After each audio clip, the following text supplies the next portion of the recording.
Erev Tov Mevorach Birshut Moray Verabotai Bezrat Hashem Itvarach. Ce soir on étudie Parashat Tetzavé. Célèbres sont les paroles du Tour, Rabbeinu Yaakov, le fils du Rosh, Rabbi Asher. Il dit le Tour, je l'ai déjà dit une fois, que quand on a une fête qui se présente dans la semaine, alors si on cherche bien dans la paracha qui la précède, alors dans la paracha on retrouve les clés de la fête, on retrouve les points essentiels de la fête. Donc aujourd'hui on a à traiter la paracha Tetzavé et aussi à découvrir où se trouve Purim dans la paracha. Et on va voir que c'est flagrant et c'est extraordinaire de voir comment ça coïncide. C'est que la paracha est remplie d'enseignements rattachés à l'histoire de Purim, à l'histoire de Megillat Esther et le Nes de Mordechai et Yehudi contre Haman et Achashverosh. A dit la Torah dans l'Aliyat Rishon, Ve'ata tetzavé et bnei Israël, ve'ikru elecha shemen zayit zach, katit la ma'or le'alot ner tamid.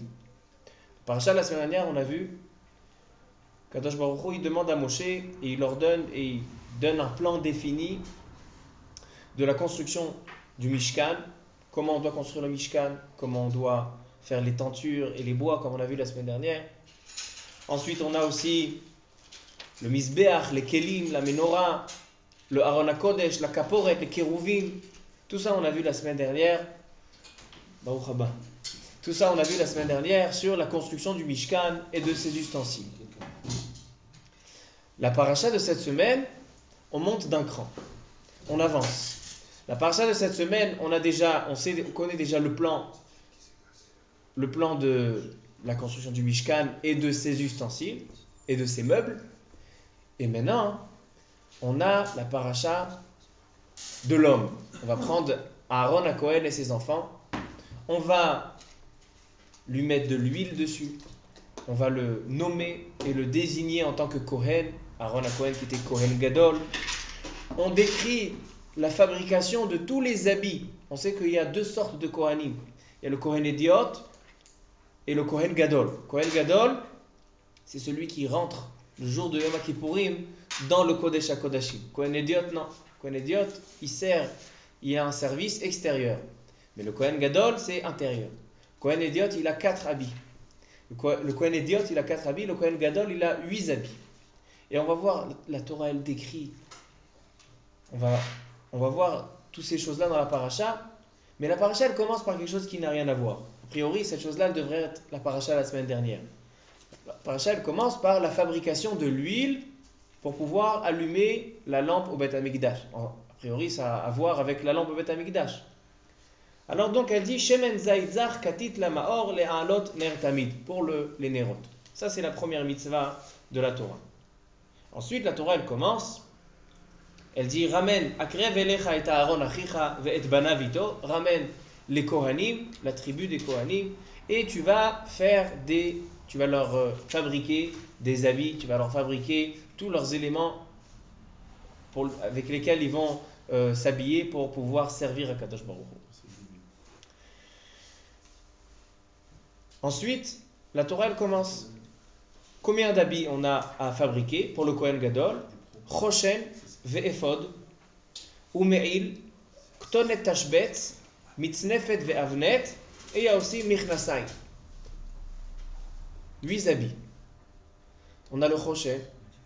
Choshen, c'était un morceau de tissu qui mesurait 25 cm sur 25 cm, que le Kohen Gadol avait sur sa poitrine.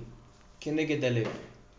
Et sur ce choshen, on avait des pierres précieuses. 12 avec le nom de chaque tribu de Am Israël sur ce choshen. Maintenant, ce choshen, il était doublé. Le choshen, il était doublé. C'était un morceau de tissu sur lequel on reposait les pierres. Et il était doublé. Et dans la doublure, on mettait les Urim Vetumim. C'est quoi les Urim Vetumim? Regardez dans la paracha, Machloket, dans les Rishonim, qu'est-ce que c'est les Urim Vetumim? Rabbi Avraham ibn Ezra, il dit que le Urim Vetumim, c'était un nom d'Hachem qui était gravé sur de l'or, sur de l'argent. Mais le Ramban, il repousse les paroles du Rabbi Avraham ibn Ezra et il va selon l'opinion de Rashi. Le Ramban et Rashi ils disent que les Urim et Tumim c'était un morceau de parchemin sur lequel Moshe Rabbeinu a écrit Bekdusha ou Betahara des noms d'Akadosh Baruch Hu, des Shemot Kedoshim, et ce morceau de parchemin il rentrait dans le tissu doublé qui était derrière donc les pierres. À quoi il servait? Dans les pierres il y avait les noms de Ham Israël qui étaient gravés. Le Choshen, le but du Choshen, il s'appelait le Choshen HaMishpat, c'est que chaque chose qu'on avait, une question qu'Am Israël avait, par exemple quand Am Israël ils sont rentrés en Eretz Israël, ils ont demandé aux Urim et Tumim, ils ont demandé quelle tribu doit commencer la guerre pour s'emparer de Eretz Israël. C'est une question qui est importante. Qui on envoie? Alors, les Urim et Tumim, c'est-à-dire le morceau de parchemin avec les Shemot HaKodesh, c'est eux qui éclairaient les pierres précieuses qu'il y avait sur le Choshen, et ça a éclairé les lettres. Alors donc, ça a éclairé le mot Yehuda, et après, ça a éclairé les lettres Yud, Ain, Lamed et He. Yehuda Ya'ale Batechila. Donc en fait, Akadosh Baruch Hu, par l'intermédiaire de ce Choshen, il communique pour répondre à toutes les questions et tous les doutes qu'a Am Israël. Et donc c'est par ce moyen-là qu'ils ont su que c'est qui doit commencer à conquérir Eretz Israël, à faire la guerre, c'était la tribu de Yehuda. Yehuda Ya'ale Batechila. Et c'est Urim et Tumim. Pourquoi ça s'appelle Urim et Tumim? Parce que justement, le Shem HaMeforash, les Shemot HaKedoshim, ils éclairaient les pierres. C'est le langage de or, de lumière. C'est les Urim. Ça éclairait les pierres, Urim. Maintenant, c'est quoi Tumim? Dit le Ramban. C'est quoi Tumim? Tumim, c'est quelqu'un qui est complet, quelqu'un qui sa compréhension elle est complète. Alors on l'appelle Tam. Maintenant, pourquoi il y avait besoin de Urim ve Tumim? Il suffit de Urim seulement? Non. Il ne suffit pas seulement d'éclairer des lettres. Parce qu'après, on a plusieurs lettres. Mais la question elle est dans quel sens rassembler ces lettres? Le Kohen Gadol, c'est pas seulement qu'il posait une question, il y avait une réponse qui était. Le Kohen Gadol, il dit le Ramban, plus que Bat Kol et moins que la prophétie, c'était une sorte de prophétie qu'il avait de savoir comment déchiffrer ces lettres, comment les ordonner. Alors c'est pour ça que ça s'appelle Urim Vetumim. C'est ça que c'est deux choses. Et ces Urim Vetumim étaient rentrés dans ce crochet. Donc ça c'est le premier des Bgadim, premier des choses que Akadosh Baruch Hu ordonne à Moshe Rabbeinu. Entre parenthèses, dans toute cette paracha, cherchez le mot Moshe, vous n'allez pas le trouver. Depuis la naissance de Moshe Rabbeinu jusqu'à la fin du Sefer Torah, il n'y a pas une paracha où on ne trouve pas le nom de Moshe Rabbeinu. La seule paracha dans la Torah, c'est paracha Tetzavé. Regardez le Baal HaTurim au début de la paracha. Il dit pourquoi dans paracha Tetzavé, je vais vous lire ce qu'il dit le Baal HaTurim. Baal HaTurim il dit Ve'ata Tetzavé lo ezkir Moshe beze haseder. Il n'y a pas Moshe Rabbeinu. Il dit pour deux raisons. Tout d'abord, Moshe Rabbeinu il avait dit à Kadosh Baruch Hu lors de la faute du veau d'or, il a dit Moshe Rabbeinu, il a dit écoute, c'est où tu leur pardonnes à Am Israël, mais si tu leur pardonnes pas, mechelina misifricha, efface-moi de ton livre, c'est-à-dire efface-moi de ton plan. Kadosh Baruch Hu il a pardonné. Mais ils disent les Chachamim qu'une malédiction que fait un tzaddik, même s'il a donné une condition, et cette condition n'est pas venue. Par exemple, quelqu'un il fait une klala à condition que demain il pleut, et le lendemain il y a un soleil. Donc la klala elle ne tient pas. Une malédiction que fait un chacham, même si elle est mise sous condition, et la condition ne s'est pas exaucée, elle va se réaliser d'une certaine manière. C'est pour ça que cette chose-là, elle se réalise dans notre paracha. Il dit le Baal HaTurim, Akadosh Baruch Hu a effacé le nom de Moshe Rabbeinu dans toute la paracha. Deuxième réponse, il dit Moshe Rabbeinu, c'est lui qui était censé être le Kohen Gadol. Mais quand Akadosh Baruch Hu, il a dit à Moshe Rabbeinu, c'est toi qui vas délivrer Am Israël, il a envoyé Aaron à Kohen. Il a dit, moi je ne peux pas parler, etc. Et la punition qui a été donnée sur cette réaction de Moshe Rabbeinu, c'était que ce sera Aaron à Kohen, le Kohen Gadol. Donc pour ne pas lui faire honte à Moshe Rabbeinu dans cette paracha, qu'il a raté la Kehuna, parce que dans cette paracha, on va nommer et on va mettre en place les Kohanim dans leur travail. On n'a pas voulu faire de Hogmat Nefesh à Moshe Rabbeinu, c'est pour ça qu'on ne l'a pas rappelé dans cette paracha. Alors ça, c'est le Choshen. Ensuite, on a le Ephod. Le Ephod, c'est une sorte de chalouk, une sorte d'habit. Me'il, c'est ce qui va au-dessus du Ephod. Ktonet Tashbet, c'est aussi un troisième habit. Mitznefet, c'est le chapeau. Ve'avnet, la ceinture. Et donc et il y a aussi les Michnasayim. Et donc la Torah, elle nous donne elle allonge ses paroles dans la Liat Rishon, Sheni, Shlishi, Revi'i, jusqu'à la Liat Revi'i pour dire et définir. Il y a aussi le tzitz.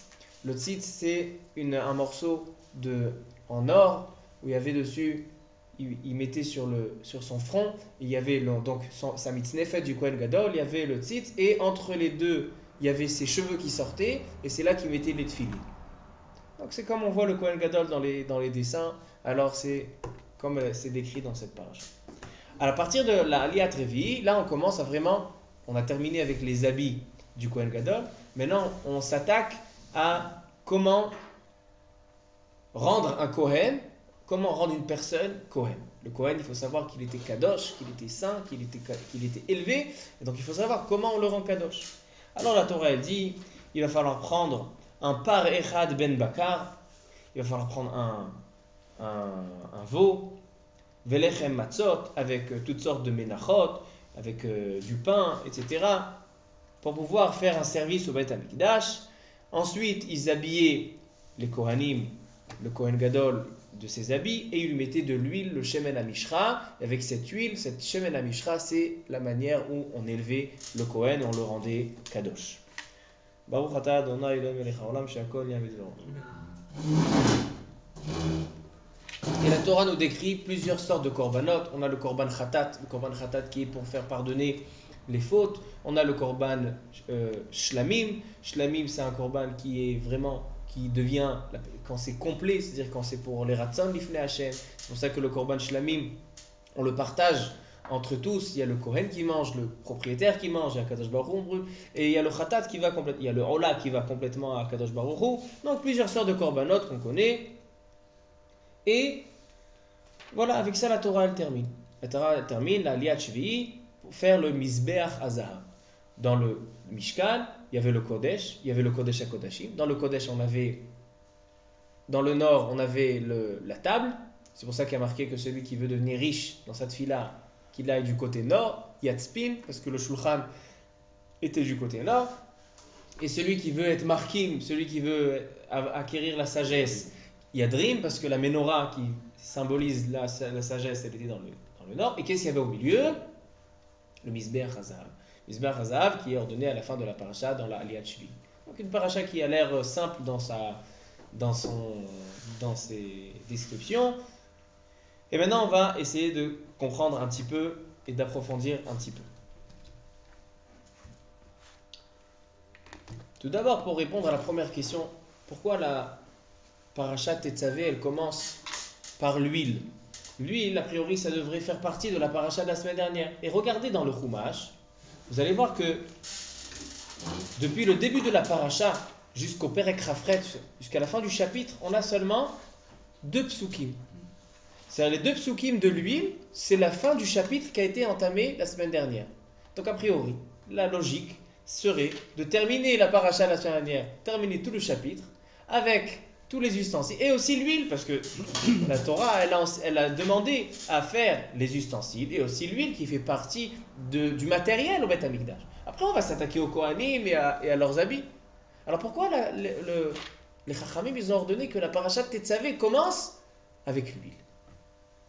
Alors j'ai pensé aujourd'hui qu'en fait l'huile c'est quelque chose de très intéressant. L'huile elle ne touche pas seulement les ustensiles du Beth Amikdash.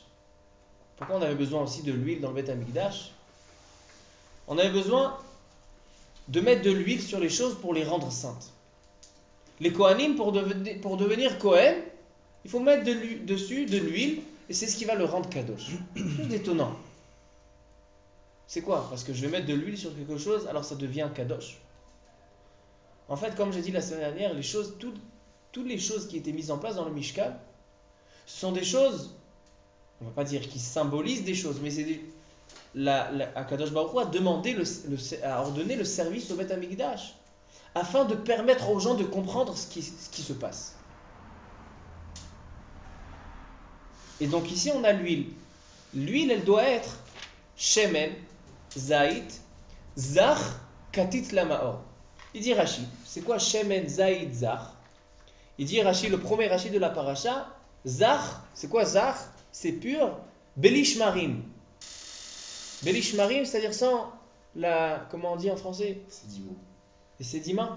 Sans les sédiments en bas. Il faut que l'huile, elle soit 100% propre. Et c'est pour ça que, comment on faisait cette huile? On ne la faisait pas avec les rechaim, avec vraiment la presse. Ça se faisait à la main. Ayakotesh bemarteshet. Ve'enotochanam berechaim. Kedeshelo yeboshmarim. C'est-à-dire que l'huile du Beth Amikdash, on faisait très attention à ce qu'il n'y ait pas de sédiments dans cette huile-là. Il faut que l'huile, elle soit complètement pure. Maintenant, l'huile, c'est l'eau, c'est le liquide le plus léger de tous les liquides. Prenez n'importe quoi, prenez de l'eau, prenez une soupe, vous mettez dedans de l'huile, ce qui va remonter à la surface sera toujours l'huile. Si on a une huile pure, encore plus, parce que qu'est-ce qui alourdit le liquide? Si dedans on met du solide. Maintenant, si tout le solide est enlevé et retiré du liquide, alors ça le rend encore plus léger. C'est-à-dire que le shemen zaïd zar katit lamaor, on demande que ce soit le liquide le plus léger qui remonte à la surface. Quand on dit que la menorah symbolise la chorma, pourquoi elle symbolise la chorma? Parce que qu'est-ce que c'est une chorma? Vous allez voir dans la paracha à qui on a demandé de préparer et de fabriquer les habits du Kohen. On allait au chachmelev. Vata tedaber el kol chachmelev asher miletiv roi chorma. Ça nécessite une sagesse. Comment on définit une sagesse? Quelqu'un qui est sage, qui est chacham. On sait que les chachamim nous enseignent que quelqu'un qui a une question, qu'il aille demander à un rav, qu'il aille demander à un chacham. Ce qui s'appelle en hébreu le da'at Torah. Da'at Torah, la sagesse de la Torah. Pourquoi on va demander à un rav? Quand j'ai envie de demander un conseil, je vais chez une personne. Alors je peux avoir une personne qui va me dire 100%, une réponse 100% de sagesse. Une personne qui va me dire 50% de sagesse, 50% d'orgueil. Il y a une autre personne qui va me dire 75% de sagesse, 5% d'orgueil, 5% d'intérêt, 5%. C'est-à-dire que quand on va chez un individu et on lui demande un conseil, il n'y a pas que la sagesse qui parle. Il n'y a pas seulement la chorma. Il y a aussi la ta'ava, il y a aussi le kavod, il y a plein de choses qui rentrent en compte. Chez qui on va aller pour demander un conseil? Quelqu'un qui s'est déconnecté de tout intérêt dans ce monde. Le chacham, le talmid chacham, c'est quelqu'un que toute sa vie il a travaillé à comprendre que tout ce monde-là, il est là pour le servir et non pas en tant qu'intérêt. Donc il n'a aucun intérêt dans le monde. Il a tué son Yitzhara, il a tué son... Plus il est tzaddik et plus il est déconnecté du monde. Donc il n'a aucun... Sa réponse, elle sera 100% une réponse de sagesse. Et là on demande chachmelev. La menorah, elle symbolise la sagesse. Pourquoi? Parce que comment on allumait la menorah avec l'huile? L'huile qui est le plus léger des liquides, ce qui se relève toujours en haut. La sagesse du Talmid Chacham, c'est une sagesse qui est toujours élevée par rapport à la matière, qui est déconnectée. C'est pour ça qu'on demande que l'huile de la menorah, ce soit une shemen zaïd zar katit lamaor. Il n'y a rien du tout dedans. Même pas un petit morceau d'olive. Pourquoi? Parce que dès qu'il y a un morceau d'olive, c'est ce qui le fait redescendre. C'est ce qui lui fait redescendre à la terre, ce qui lui fait redescendre aux intérêts. Et quand j'ai envie de symboliser la sagesse, il faut quelque chose qui est le plus haut possible. C'est pour ça que l'huile, elle est là, elle est mekadeshet. L'huile qui symbolise la sagesse qui est toujours au-dessus de tout intérêt, au-dessus de toute matière, c'est ce qui va être mekadesh, c'est ce qui va sanctifier et d'une part les ustensiles, les kélim du Beth Amikdash, et d'une autre part les Kohanim eux-mêmes. Les Kohanim eux-mêmes, comment ils vont être mitkadshim? par cette huile. C'est-à-dire que l'huile, elle a été choisie comme matière qui symbolise cette chose-là. C'est pour ça qu'on avait Kadesh avec l'huile. Donc, la paracha, elle dit que l'huile, ça ne fait pas partie seulement des kelim de la semaine dernière, du Mishkan et des kelim qu'on a vu dans Parashat Teruma. L'huile, elle fait la connexion entre le Mishkan et ses ustensiles et les Kohanim et leurs habits. Parce que l'huile, c'est ce qui va sanctifier toutes ces choses-là. C'est pour ça qu'on commence la paracha avec cette huile. Donc, ça, c'est juste pour répondre à la question. Maintenant, on rentre dans le cœur du sujet. On va essayer de... Chavod. Le Shemen HaMishra, ce n'est pas l'huile d'olive Zaïtzar, la Maor. Nahon, Atatzodek. C'est vrai que l'huile avec laquelle on était Mekadesh, elle n'était pas... Il y avait aussi le Shemen des Menachot. Le Shemen des Menachot, aussi, l'huile était Barechai. Mais, quand je veux parler de l'huile qui est la plus élevée, c'est ce qu'on a dédié pour la Menorah. C'était la Chorma. C'est ce qui représente la Chorma. C'est le symbole. Quand on veut symboliser la Chorma, on symbole la Menorah. C'est vrai. Toute huile, c'est un liquide qui reste et il s'élève. Et c'est vrai que pas pour chaque chose on a demandé de l'huile Shemen Zaïtzar. C'est une belle remarque. Maintenant, j'ai envie qu'on rentre dans ce que j'ai commencé. J'ai ouvert le cours. C'est que on doit trouver Purim dans notre paracha. Et je me suis fait une petite liste où on a trouvé Purim dans notre paracha et ça va nous permettre de comprendre les bgadim, les habits du Kohen Gadol, quelle importance et tous les kelim du Mishkan, quelle importance ils ont et quel rapport avec l'histoire de Purim. Tout d'abord, pourquoi on demande que le Kohen Gadol, il ait tous ses habits? Vous avez vu combien d'habits il a le Kohen Gadol? Il a 8 habits sur lui. C'est lourd, c'est dommage. Pourquoi il se fatigue? Au lieu de se fatiguer à travailler au Mishkan et à bien s'occuper, il est en train de s'alourdir, à mettre des habits et des habits. On sait que chez les Juifs, les habits n'ont pas d'importance. On n'a pas besoin d'acheter des marques et d'acheter des... Tant que j'ai une chemise, un pantalon, pourquoi chez le Kohen on donne une importance? Et elle dit la Torah, regardez dans le Perek Kafret,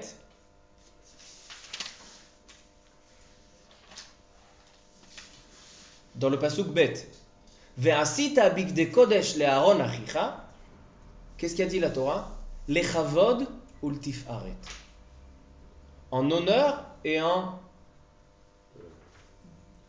Comment dit-il faire? En splendeur. Il vient le Ramban. Et il dit le Ramban. Pourquoi la Torah demande, regardez, je vais vous lire le langage du Ramban. On demande que le Kohen soit habillé de la manière la plus honorable qui est. Parce que ces habits-là qu'on a choisis, que la Torah demande que le Kohen s'habille avec ces habits-là, ce sont des habits de royauté. Les rois, à leur époque, avaient ces habits-là. Kedmutam ilbeshu amelachim bizman Torah. Et là, la Torah, le Ramban, il nous ramène un pasouk dans la Megillah Esther. Qu'est-ce qu'il y a marqué dans Megillah Esther? Il dit, Uktiv, Mordechai yatsa milifnei hamelech, bilvush malchut, techelet vachur, va'ateret zahav gedola vetachrich butz ve'argaman. Mordechai Yehudi a été habillé avec des bgadim de Techelet, Butz et Argaman, et c'est les bgadim du Kohen Gadol. C'est ce qu'il dit le Rambam. Premier lien entre l'histoire de Purim et la paracha. Deuxième lien, le Baal HaTurim. Le Baal HaTurim, il dit au sujet du Me'il, ça se trouve dans le Perek Kafret, Pasuk Lamed Aleph, Ve'asita et Me'il ha'efod, Kelil Techelet. Et à la fin, après, plus loin, dans le Pasuk Lamed He, il dit que dans le Me'il, c'est-à-dire dans le manteau du Kohen Gadol, en bas on mettait des petits pahamonim, des clochettes. Des pahamon. Pourquoi on mettait des clochettes? Elle dit la Torah, Venishma kolo beva'o el hakodesh. Quand il rentrait, où il se déplaçait, on entendait ses clochettes. Donc quand il rentrait dans le Mishkan, on entendait le Kohen se déplacer. Il vient le Baal HaTurim et il dit que le mot Venishma, il est marqué 3 fois dans tout le Tanakh. Ici, il y a marqué Venishma Kolo, Bevo'ol HaKodesh. Il y a marqué Naase Venishma. Deuxième fois, il y a marqué Venishma. Et dans la Megillat Esther, il y a marqué encore une fois Venishma. Où il y a marqué Venishma Pidgam HaMelech. Quand on veut annoncer les décrets du roi Achashverosh, on dit Venishma Pidgam HaMelech. Il dit dans tout le Tanakh, il y a marqué 3 fois Venishma. Il dit le Baal HaTurim, c'est quoi le lien qu'il y a entre ces 3 choses? Il y a marqué dans la Gemara Maseret Megillah, dans la page 4. Amarava. Megillah, Docha, Avoda. S'il y a un Kohen au Bet Hamikdash, il est en train de travailler, faire le Korban Tamid, et il n'a pas lu la Megillah. Et à cette heure-là, dans la synagogue, ils sont en train de lire la Megillah. Il dit Rava, il laisse le Korban Tamid, il laisse son service au Bet Hamikdash, et il va lire la Megillah. Il va écouter la lecture de la Megillah. Deuxième chose, quelqu'un qui est au Bet Hamidrash et qui étudie, Mevatlim Talmud Torah Lishma Mikra Megillah. Il dit le Baal HaTurim, il y a marqué 3 fois Venishma. Il y a marqué au sujet de la Avoda au Bet Hamikdash, dans le Meil. Il y a marqué au sujet de la Torah Naase Venishma, et il y a marqué dans la Megillah. La Megillah, c'était après le Bet Hamikdash, non? C'était entre le premier et le deuxième. Entre les deux? Entre le premier et le deuxième. Et après, pendant le deuxième Bet Hamikdash, il y avait pourri. Alors donc, il dit le Baal HaTurim, dans la Megillah, il y a marqué Venishma Pidgam HaMelech Ki Rabbahi. C'est quoi Rabba? Parce qu'elle est grande, elle est importante. De là, on apprend qu'on a 3 fois Venishma. Le Venishma qui est marqué dans la Megillah, il est plus important que le Venishma de la Avoda au Bet Hamikdash du Meil et de la Naase Venishma de la Torah. C'est pour ça qu'il y a marqué 3 fois Venishma. Donc c'est le deuxième lien qu'on voit au sujet de Purim. Troisième rappel dans la paracha au sujet de Purim.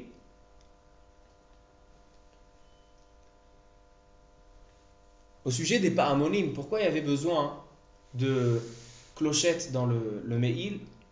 Il vient le Ramban et il dit, parce que quelqu'un qui rentre chez le roi, il n'a pas le droit d'arriver sans invitation. Sans invitation, on n'arrive pas chez le roi. Il dit le Ramban, d'où je sais, de l'histoire de Achashverosh. Il y a marqué dans la Megillat Esther que celui qui arrive, Asher Yagia el Achatzar Apenimit, qu'est-ce qui a marqué s'il n'est pas appelé? Mot Yumat. Il y a marqué, il a dit la Megillah, que celui qui arrive chez Achashverosh et qui n'a pas été invité, Chayav Mita. Alors il dit la même chose quand on rentre au Mishkan, dans le Bet Hamikdash, chez le roi. De là on apprend que chez le roi, quand on rentre, on doit être invité. Alors donc si tu n'es pas invité, tu n'as pas reçu de faire part, au moins tu te fais entendre. Donc Venishma, comme il y a marqué Venishma Pidgam HaMelech, alors il y a marqué aussi Venishma Bevo'o, Venishma Kolo Bevo'o El HaKodesh. Quand il arrive le Kohen, il annonce sa venue, comme ça il n'est pas considéré comme invité et comme quelqu'un qui a forcé la porte du Mishkan, il arrive invité.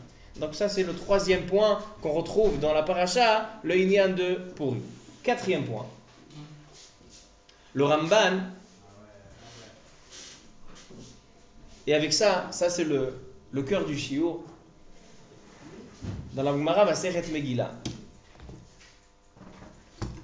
dans la page 12, il y a une Gemara qui dit comme ça. La Gemara elle dit Yudbet Amud Aleph. Il y a une partie dans Yudbet Amud Aleph et une partie dans Yudbet Amud Bet.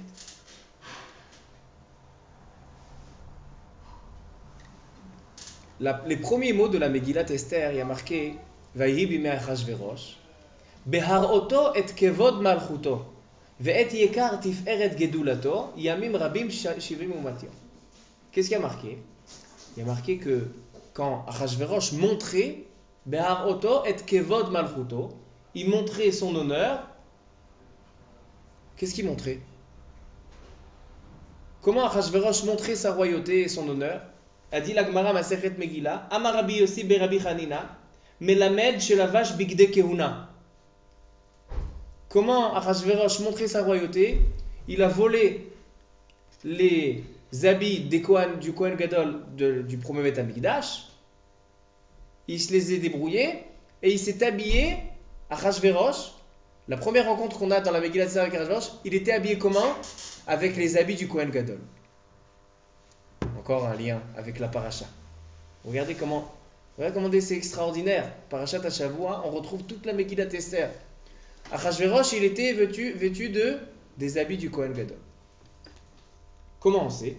Ktiv hacha yekar tiferet gedulato. D'où on sait? Parce qu'il y a marqué Be'aroto et osher kevod malchuto ve'et yekar tiferet gedulato. Et il y a marqué lechavod ul tifaret. On a vu dans la parasha Vayu bigdei hakohanim lechavod ul tifaret. Alors il y a marqué le terme tiferet. Tiferet, c'est les bigdei keuna. Achashverosh avait les bigdei keuna. Ensuite, dans la Yudbet Amudbet, là-bas il y a marqué encore une suite à ça. Devant Achashverosh, il y avait 7 ministres. Shiv'at Asarisim, Ayoshevim Rishona Bamalchut, 7 ministres importants. Comment ils s'appelaient? Alors, il dit la Gemara, Masechet Megillah Daf Yudbet.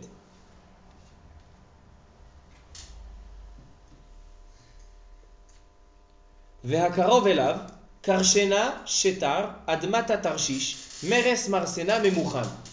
Vous connaissez ces noms? Karshena Shetar, Admata Tarshish, Meres Marsena Memuchan.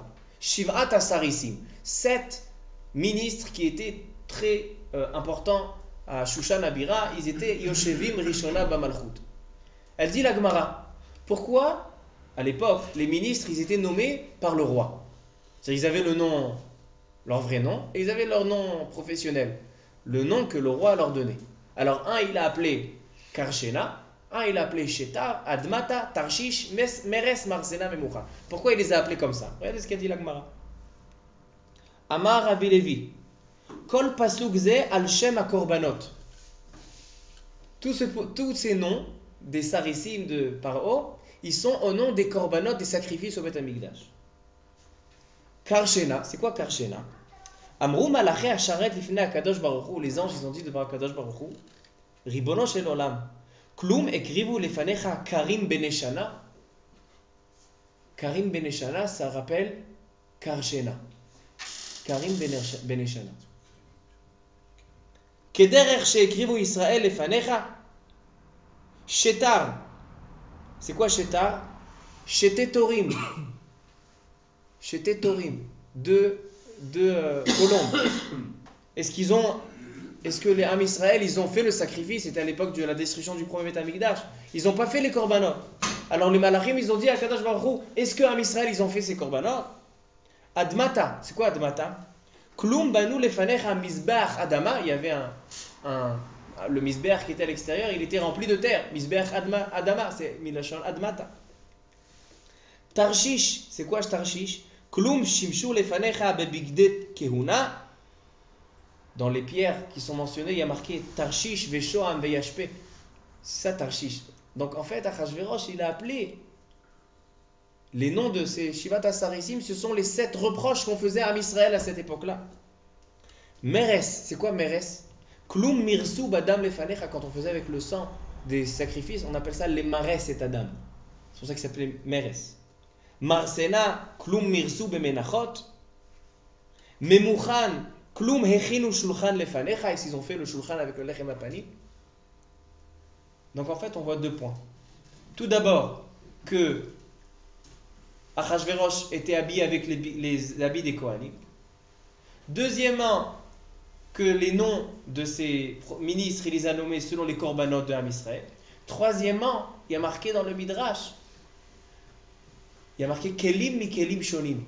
Quand il a servi le vin, il y avait toutes sortes d'ustensiles. Il dit c'est quoi Kelim mi Kelim shonim différents? Il dit le Midrash, Elu Klea Kodesh. Il a pris les ustensiles du Beth Amikdash et dans ça il a versé du vin. Donc on voit 3 choses qu'Achashverosh il a fait. Les habits du Kohen Gadol, les ustensiles du Beth Amikdash et les korbanot. C'est-à-dire que les 2 parachutes, Terumat et Tzavé, c'est les 2 choses que Achashverosh il a pris. Maintenant, il vient le Kli Yakar. Il ramène cette Gemara et il pose des questions. Et avec ça, on va essayer de terminer le shiur et de comprendre qu'est-ce qui se passe.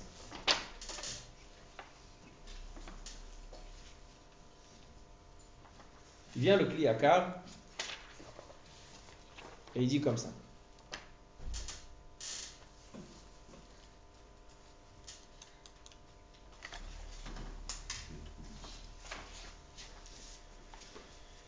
Midrash ze mechusar bi'ur. Ce midrash manque d'explication dans la page 312. Midrash ze mechusar bi'ur. Ki yesh leakshot. Pourquoi les malachim, ils ont demandé à Kadosh Baruch Hu, est-ce qu'ils ont fait des sacrifices à Israël? Pourquoi ils n'ont pas demandé, est-ce qu'ils ont fait la Torah? Est-ce qu'ils ont mis les tefilines? Pourquoi ils ont choisi ça? Ensuite, il dit plus loin le Kli Yakar. Lama lo ne'enash Achashverosh. Il y a eu déjà un roi qui a pris les ustensiles et les kelim du Beth Amikdash, il s'appelait le roi Balshazzar. Et le roi Balshazzar, il a été tué suite à ça. Or là, Achashverosh, il n'a pas été tué. Et troisième question, que cette question vraiment c'est la question la plus pertinente. Ma ra'a Achashverosh liishtamesh bekle hakodesh. Pourquoi Achashverosh, il a besoin d'utiliser les Kli HaKodesh? Et il vient le Kli Yakar, il donne deux explications. Il y a une autre Gemara, ça c'est la Gemara Masechet Megillah dans la page 12. Il y a une Gemara dans Masechet Zvachim, dans la page 88, Pechet. Elle dit la Gemara comme ça. C'est une Gemara en rapport avec notre paracha.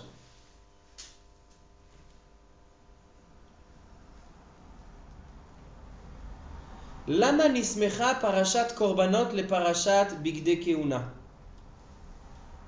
Pourquoi les korbanot, les sacrifices qui sont marqués dans la deuxième partie de la paracha, ils ont été ramenés après la description des habits du Kohen?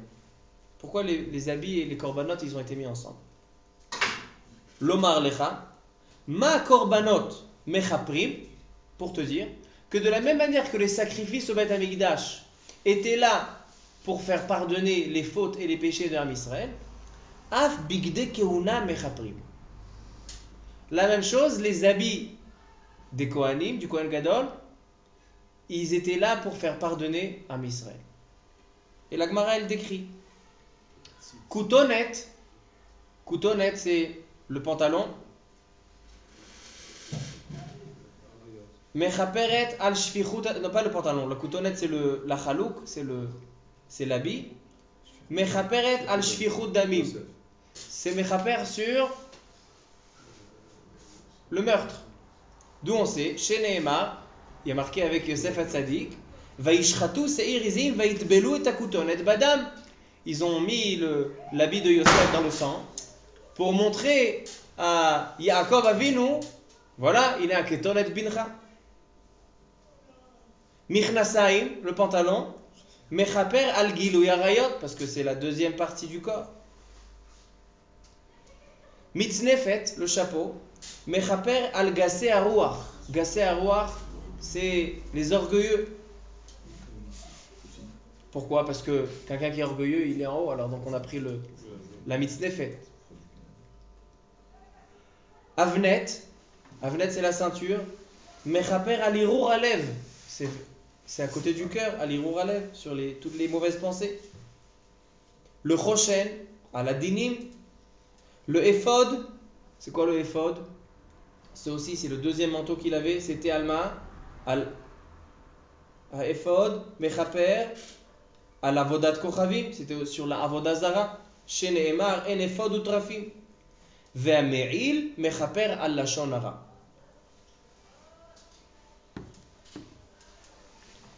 Comme ça a dit la Gemara, que chaque habit était là pour une kapara. Mais c'est un petit peu difficile à comprendre. Le Rachar Hirsch, Rabbi Shimshon Raphaël Hirsch, il va prendre tous ces éléments, le mitznefet, le avnet. Par exemple, je vais donner un exemple, on n'a pas le temps de dire tous ces exemples. Un exemple. Il y a marqué que le me'il, c'est-à-dire le manteau du Kohen Gadol, il était là pour la shonara. Il dit pourquoi c'est la shonara? Alors Rashi, dans la paracha, il dit que c'était fait kefi tachra, c'est-à-dire que le me'il, il était à la fin, il y avait un revers, il était doublé, pour dire que la bouche, quelqu'un qui a une bouche, il doit doubler la bouche, il doit refermer la bouche. C'est-à-dire que c'est pas que l'habit il était là pour être mechaper, c'est que l'habit il est là pour t'apprendre. Parce qu'il dit le Rav Hirsch, le Rav Shimshon Raphaël Hirsch, il dit qu'en fait, c'est quoi l'habit? L'habit c'est ce qui représente les idées de la personne. Quelqu'un qui n'est pas catholique, alors il va pas s'habiller comme un prêtre. Parce que s'il s'habille comme un prêtre, alors ça veut dire que il représente ses idées par rapport à ses habits. Ouais. Quelqu'un qui n'est pas rave, il va pas se mettre un frac. Parce que s'il met un frac, ça veut dire que il dit j'ai une Torah, j'ai quelque chose, j'ai un enseignement à te donner. L'habit, il reflète l'idée de la personne. Donc il dit, le Me'il, il était doublé pour dire tu dois boucler ta bouche. Mais il y a une deuxième chose, c'est les clochettes, comme il a dit Rabbi Shem Tov. Il dit le Rav Hirsch, les clochettes, c'est quoi les clochettes? Les clochettes, il dit Rashi, ils étaient fabriqués en forme de rimon, de grenade. C'était une grenade à l'envers, avec dedans il y avait le inbal, et c'est ce qui fait le bruit. Pourquoi c'est la grenade?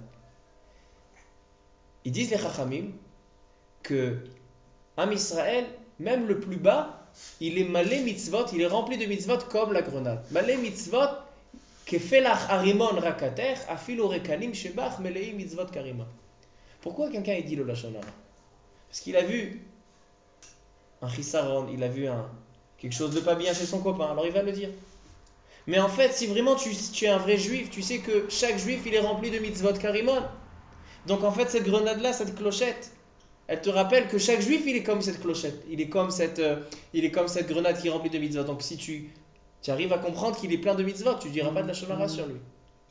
Donc le Rav Hirsch, il prend chacun de ces éléments et il vient dire comment c'est mechaper. Donc les bigdei keuna, ils sont mechaper. Il vient le Kli Yakar et il dit Achashverosh savait que les bigdei keuna, ils sont mechaprim, que les bigdei keuna, les habits du Kohen Gadol, ils peuvent faire pardonner.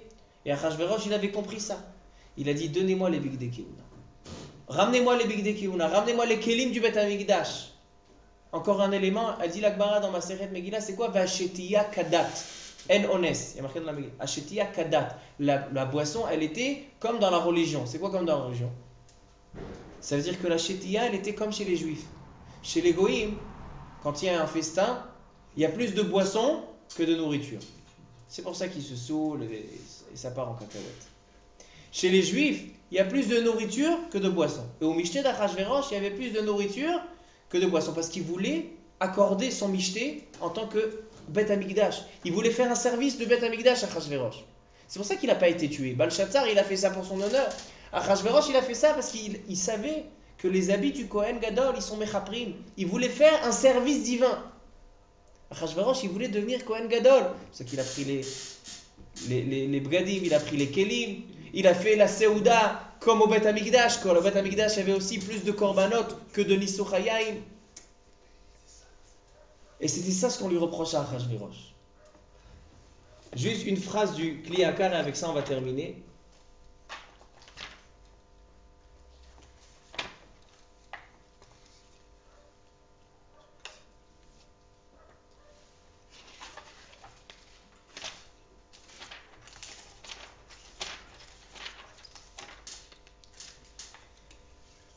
Il dit c'est pour ça que les Sarissim, Kara Otam al Shem Korbanot. Pourquoi Achashverosh il a nommé tous ses serviteurs au nom de lui c'est Karshena, lui c'est Shetar, Shetet Torim. Meres, le Mares et Adam. Il dit Ki Chashav Shekol Ze Ya'ale Lo Leratzon Keilu Naasa Kol Ala Mizbeach Mamash. Il voulait exercer comme un Kohen. Et il a voulu aussi ramener sur lui une kapara, c'est pour ça qu'il a ramené tout ça. Al Ken Chashav Letaken Etze. C'est ça ce qu'il voulait. C'est pour ça que la première partie de la Megillah, elle s'appelle Megillat Achashverosh. Deuxième partie de la Megillah, elle s'appelle Megillat Esther. Mais la première partie, dans le langage des Chachamim, ça s'appelle Megillat Achashverosh. Parce que Achashverosh, il a un message. Dans la paracha, ici, on voit que le Mishkan, ses ustensiles, ses kelim, les Kohanim et leurs habits, chaque chose, elle a un message à ramener à l'homme. On voit que les habits du Kohen Gadol, ils sont mechaprim comme les korbanot. Pourquoi? Parce que chaque chose a un message. Si on essaye d'approfondir, vous avez un Shabbat entier pour regarder chaque habit, chaque ustensile, pour voir quel message on voit de chaque chose. On a parlé du Me'il, mais il y a chaque chose à l'ascensionnement. Elle dit la Gemara la liste. Il y a les avérotes les plus graves. C'est quoi les avérotes les plus graves? Avodah Zara, Gilui Arayot, Shfichut Damim et la Shonara, c'est Natrina. Les quatre choses, ils sont dans les habits du Kohen. Et Achashverosh, il a compris ça. Achashverosh, il a compris la grandeur de ces choses-là.